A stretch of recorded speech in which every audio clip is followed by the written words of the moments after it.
So here it is. This is the Viltrox brand new 28mm f4.5 chip lens, and in fact this is not like an ordinary Bodycap lenses that I reviewed before, because those were actually a fixed f8 or f16 aperture, basically hyperfocus lenses, and this is the very first kind of like a Bodycap lens with autofocus motors.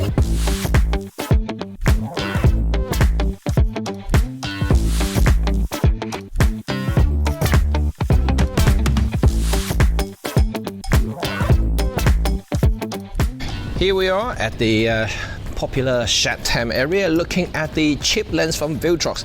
Like I mentioned earlier, this is a very first lens that I've seen in this sort of form factor with autofocusing motor. So this is actually very interesting on its own, because I actually like the idea of having autofocus, and I don't know how Viltrox does it in such a compact body. You know, why don't Olympus or 7 Artists and all the others done it before? Not sure. Maybe just to keep the cost down. Speaking of cost, this thing costs less than $100. So I don't see the reason why they can't do that.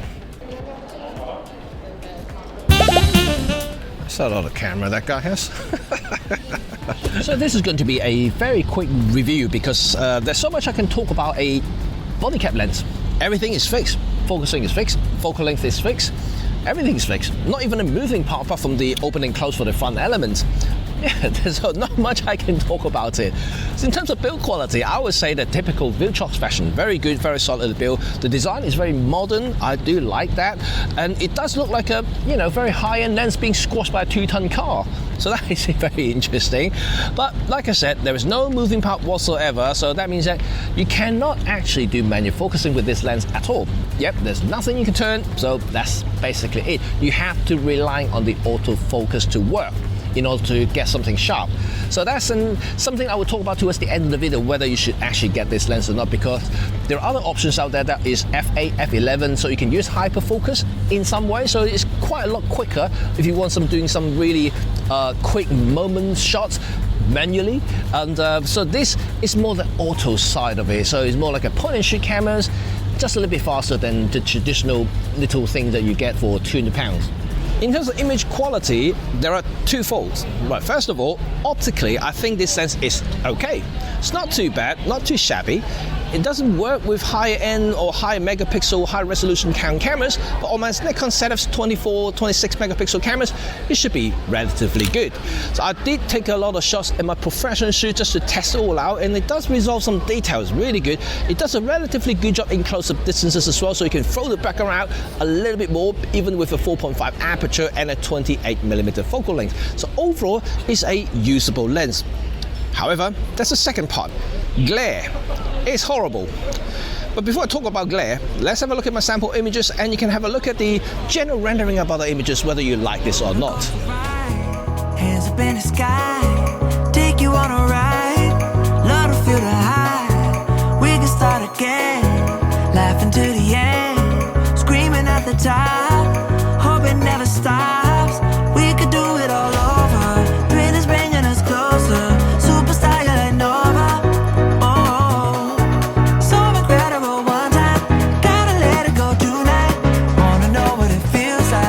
So I can see that the image quality coming up from the chip lens is actually pretty good, pretty decent.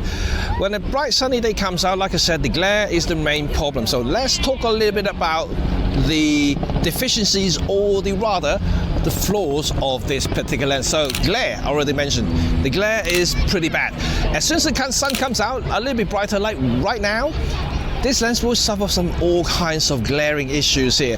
It makes all the images look washed out, and then the details starting to dissolve, and then everything just getting mushed up together. So that is not too good. Especially shooting in colors, you will find that the colors will start to get a little bit muted, maybe even have a color shift. So if you're shooting in colors, you just have to be very mindful where you point the lens to. Don't directly point it to the sun, because you are going to see some weird things going there. But if it's in black and white, that's another story. And that may not actually be bad, because you can actually create some effects out of it. I maybe a little bit over-criticized this lens because essentially this is a $100 lens. It's a really cheap lens, just a little bit of fun lens to play with. But having said that, I do like to conduct my review more thoroughly and just talk a little bit about, how this performs optically. So apart from those glaring issues that I have and the fixed aperture having issues shooting bright daylight, for instance, if your camera is not capable of having a faster shutter speed, for instance. So apart from those, I would like to talk about the good things as well. Well, first of all, this lens does perform better compared to, let's say its bigger brother, the 28mm f1.8. And that is distortion and also chromatic aberrations.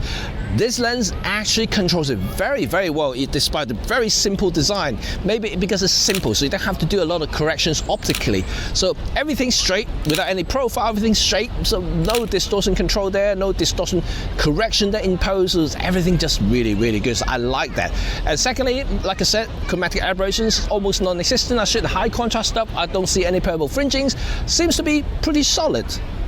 And now let's talk a little bit about the video capabilities of this lens. Well, because this is autofocus, that means you can actually do a little bit of videoing as well. Although having said that, 4.5 you're not going to get a lot of subject separations there, but you can use it for video, and the AF motor is fast enough to do some tracking as well. And speaking of autofocus, on a day-to-day basis, what I found that is pretty snappy, on a good daylight like this, and everything would just go point to point really, really quickly. CAF also works as well. It does support eye tracking, face tracking, animal tracking, whatever your camera is compatible, it also works as well. So that is a good thing. So overall, I wouldn't complain too much about the AF motor. It's not going to be the fastest in the world because it's only like $100 lens. What can you ask for, right? So this is okay. So overall, this is actually I would say, practical point and shoot lens. So what's my quick verdict on the Viltrox 28mm f4.5 chip lens for Nikon Z cameras? Would I recommend it? Yes, I would actually. Funny enough, because this is not an expensive lens. This is only $100, and it's not a new lens because Viltrox has already released this lens for Sony E-mount already. So not new, but it is new for Nikon Z users. So for me, once I use it on the Nikon Z cameras, I like it because I actually do like Pancake lenses or Bodycap lenses on my Olympus cameras, and I love those little things. It's quite quirky, but at the same time it's quite fun. You can create a lot of kind of quirky shots as well. They have a lot of flaws because of the design, like the flare issue that I mentioned. It also happened with the Olympus lenses as well, and also 7 Artisan. So this is not an exclusive flaw for the Viltrox chip lens. It happens across the board for this type of lenses. But overall, I think it's actually a very usable option as well, because of the autofocusing motor means that you can actually use it for video. So that is pretty cool. And it's quite packable, right? It's tiny, it's small, it works well. Image quality is okay as long as you play with the light carefully. You should get some nice shots. So overall, it's an easy option to recommend. And for those who have $100 lying around doing nothing, if you want a Christmas gift, an early Christmas gift or birthday gift, this actually be a pretty good thing for people that you love. Okay, so anyway, I'll leave the conclusion to you guys whether you want to get this lens or not. After seeing my images, if you like the sound of it, you like the look of it, you like the images that you see, well, go and check it out yourself. I'm going to leave the link in the description below so you can have a look at the more technical side of it from Viltrox's website. So there you go.